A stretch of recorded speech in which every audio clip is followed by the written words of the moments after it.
What's going on, Workforce? Brian here.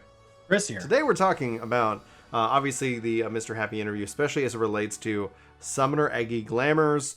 This has created a lot of discussion on YouTube and on just Reddit, focusing around, like, will they delete Eggy, pets, Summoner Scholar, what's that going to look like? And Chris, you actually said something prior to recording. Why don't you give an update on where you are with your Summoner, what your thoughts here are, and do we have any shout outs that we have to give for this video before we dive in? We don't have any shout outs because I took my long weekend, so I got all those caught up last week as we go into FanFest, where we find out a little bit of a glimpse into job changes. They won't be going over everything. Right. This will not, the job trailer historically has come well after the last FanFest. So anybody that remembers that, that's later if they choose to do one. So my experience is that my Summoner Scholar got their job stone unlocked when the group I was with was PvPing and needed more healers, and I could PvP at level 30. And so I leveled all my healers up to level 30, got all their job stones unlocked, and then took them into PvP and decided White Mage was my favorite after like 1 or 2 rounds on each one, and then stuck with White Mage. That's it. I haven't touched my Summoner Scholar since. I have no idea what their gear looks like. I have no idea what their abilities are called. And so I'm coming at this from the angle of, I hear people aren't happy with a job. I know that we're going into an expansion, which is when jobs get updated. We get new skills added to the bar. We get old skills pruned off the bar. We get job updates in the way the content works, in the way the jobs are balanced, in the way the gear is balanced. And with Eggy Glamour specifically, we have been promised updates to a cosmetic system that really is just one of the examples that is regularly used when we talk about promises that might one day come and yet have never been talked about. Yeah. And actually, I think that's where it's telling that he said that they've put that Eggy system on pause as Summoner has kind of reached kind of a breaking point. They have to figure out what they need to do with it, meaning I think they've already figured out the changes. And so from my expectation of what they stated in that interview, I start thinking we're going to see a machinist level rework, something where it's like, hey, here's this new job, which then leads us into, well, what is that ultimately going to look like? And then the question is that, are we going to see such drastic changes where, like in the case of machinist and within the other systems, they don't actually have pets. Summoner Scholar are the only pet class that we have, and they're still joined in. So the question to Chris, obviously this is our speculation, and honestly, there's nothing to literally worry about, because even if you don't like the ended up change, I guarantee you there's going to be some job change you probably will like, or a job that gets introduced that you will like. So it's, Yoshi P giveth. Probably people that love Summoner in the state of 10 now. There's probably people that hate the change to Machinist. Keep in mind that Yoshi P himself, he's not the only person on this team that it affects the way a job is played out. If he was, he doesn't like pet jobs. He's made that abundantly clear in the past. And so I think for him, it'd be like, well, what do you want? You don't like it, it's a pet job. I don't like it either. But he's not the only person developing it. There's a team full of people that are passionate about this, and their goal is to make every job viable, fun, and unique in its own way within a balance that allows everything to be brought to the table. So some level of homogenization is required to make everything brought to the table. For me, seeing a drastic overhaul, something like Machinist, is a huge amount of resources. Summoner was something that was heavily mentioned going into Shadowbringers. And so for it to get to go to bat, like from my perspective as a warrior, I felt like Summoners got some attention. And so just because it didn't work out for you as a warrior, that has nothing to do with me. Like, why do you get to jump in line just because, you got your ice cream cone at the front, you took 2 steps out of line and dropped your ice cream? That is not my problem. Like, I haven't had my ice cream yet, and I got tank stance, and like warrior feels relatively flat compared to how it did in Stormblood. I'd like my turn before you guys. But I get it. Like, as far as Eggy glams, I think glams within jobs in general are something that we need more of. I think cosmetics within a job makes sense not to put cosmetics in a job if you're going to drastically overhaul it. Yeah. Why would you update? Oh, we're going to make this spell look really good, and then we're going to delete that spell? No. And so if summoners are going to be drastically different, then you would hold off on glam. And if that's the case, how long have they known? Is Mm-hmm. that a convenient excuse that they've never done Eggy glams and they're like, yeah, we meant to not do them? Or is that like, no, we've known for 2 years this needed to be reworked, and that's why we just continue not talking about Eggy glams? I think it's actually a 2 to 4 year, because it's like they introduced it, they gave it to us in a raw format, and then essentially when you start looking at expansion over expansion, the question is what's going to happen. So just if everybody here who's watching doesn't know my history with Summoner was introduced in 2.0, and that became my main and had been my main up through Shadowbringers. Chris talks about how, Warrior felt a little flat, but that's still how he identifies with in the game. Summoner came out, I played it, and then it's like I just could not find the joy. What I like, the changes that they made, I did not like. That's why I typically advise have a backup job, have something that you enjoy. Thankfully, White Mage really connected with me this expansion. Gunbreaker really connected with me this expansion in a way that and Machinist, for me, I was like, yes, it's exactly what I wanted and what I felt Machinist should be. And so the thing that surprised me with Shadowbringers, because it just felt like they didn't have the time to finish it. Summoner, the changes, I felt like some of the changes to Summoner felt like, oh, it's as good as it can be for now. We'll fix it next expansion, because they aren't really this connected. They share a few things. Experience bar, they share raise.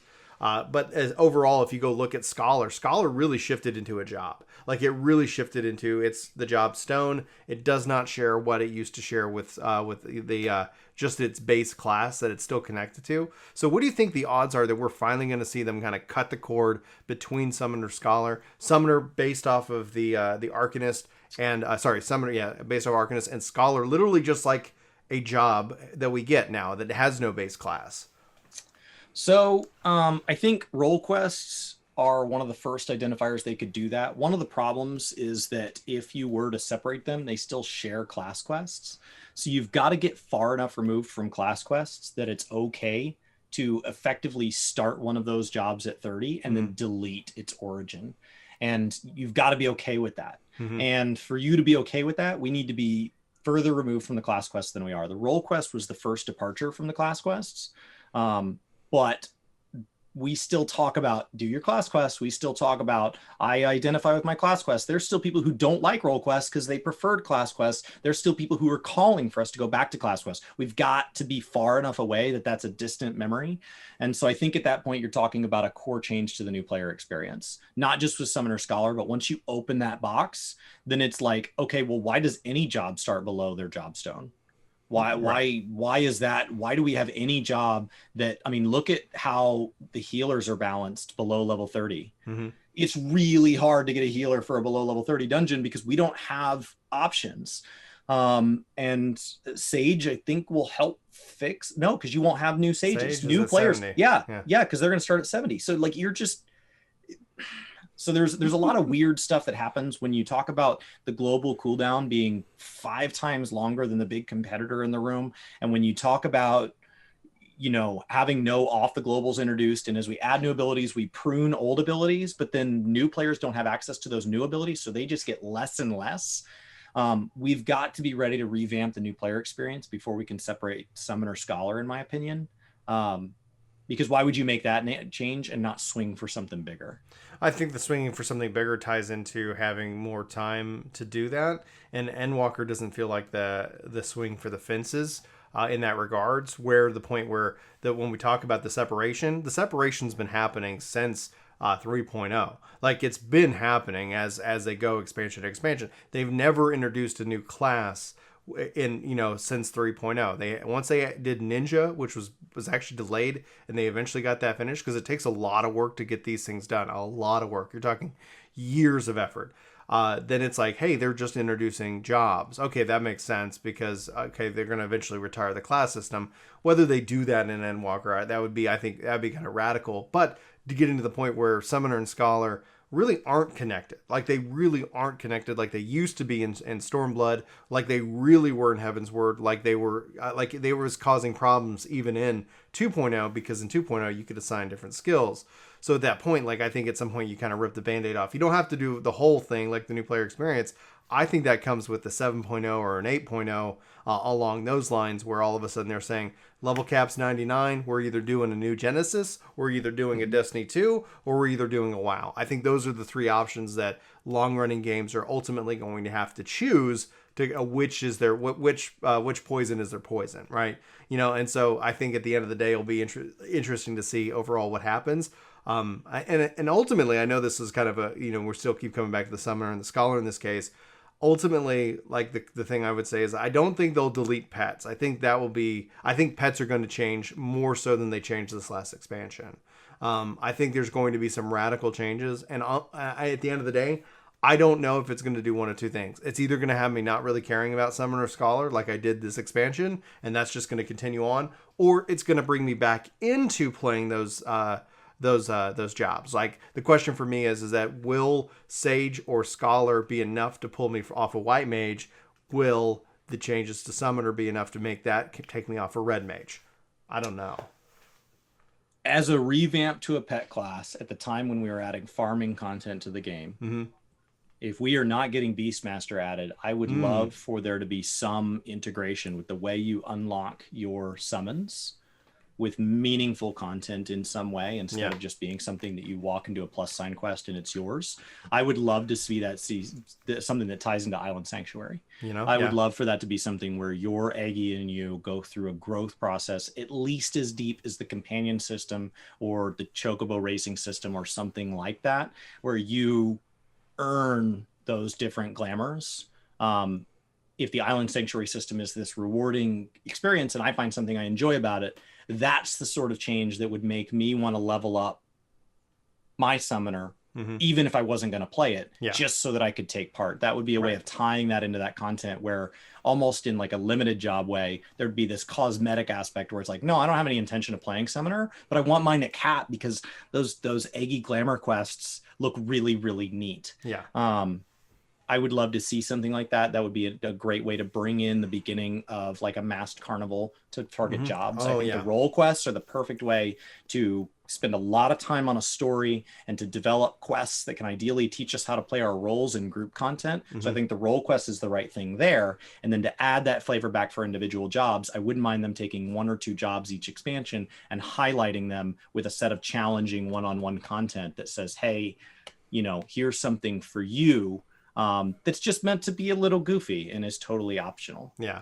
I think what you hit on a really good point, and it's something that I would love to see in this game as we gear up, because one of the things that I think is the general veteran question as we've gotten, and we've been I love this time of year because so many new sprouts come and check out the game. You just gave away, as a part of kind of stream, like 1% of your guild to a returner who has just stepped back into this game after 7 years being away. Like, that is something that is so exciting to see people come back, some people coming and checking out this game for the first time. But the question still remains, as a veteran, how do we manage the gap between 5.5.5.5.5 and 6.0, especially, whether we get the date.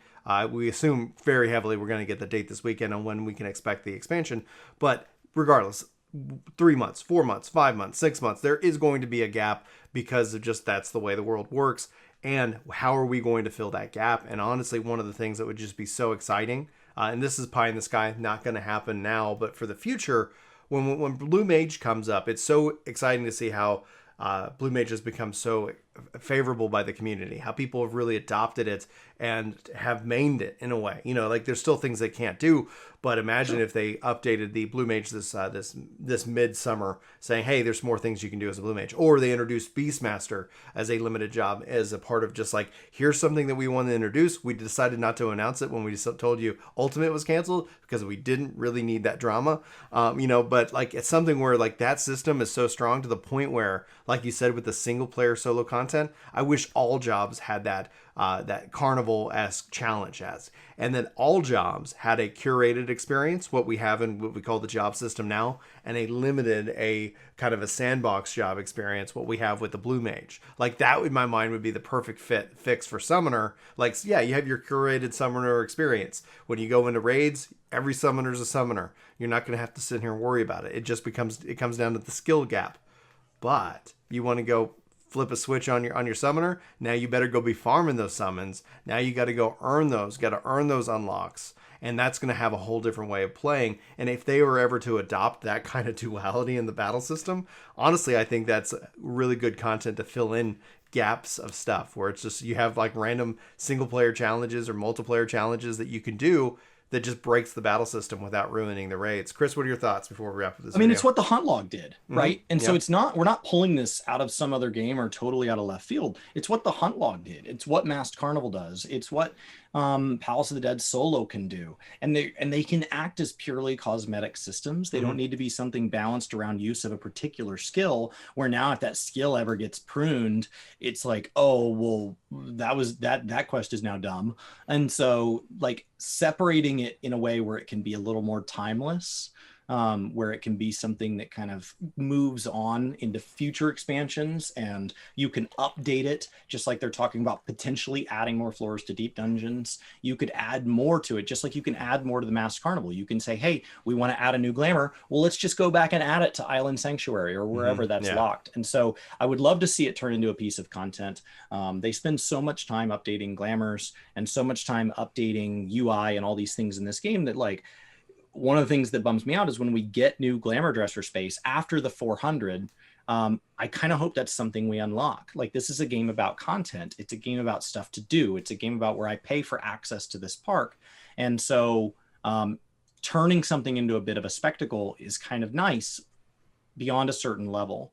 And so I would really prefer, if they're going to add something to a job, if they're going to add a cosmetic to a job in a way that no other job is supported, I would prefer that to be some sort of content, in the same way that like Bard has this whole instrument system that's turned into its, I mean, it's its own thing, right? It's a full freestanding thing located underneath Bard. Yeah, exactly. It'll be interesting to see what ultimately happens. Again, I think I hope that we get more clarification and we get more detail. I know we're going to be waiting for more information with how the summer. We have E3 to follow up, FanFest itself. And typically Square Enix shows up for that, and 14 shows up for that in some capacity, but this year's obviously still going to be slightly different. So the news and the information will continue to roll out, and I can't wait to see what they show us on Friday. So if you guys are still here with us in this video, we will be live Friday, 6 p.m. Central Time. The event kicks off 8 p.m. Central Time. Chris I, Comic Storian, and I think he's bringing a friend. I haven't told you the news, breaking it to you. He says he'll join us for a 4-man Deep Dungeon challenge. We can play that all together in a 4-man while we wait for the keynote. So if you're interested for that, maybe you guys tune in, see how far we can get into the Deep Dungeon before the keynote kicks off and things of that nature. So there's all going to be kinds of crazy silliness going on Friday. So hopefully you can join us. For Work to Game, my name's Brian. My name's Chris. Thanks so much for watching. Hopefully you have a fantastic day. We hope to see you in our next video. But until then, take care.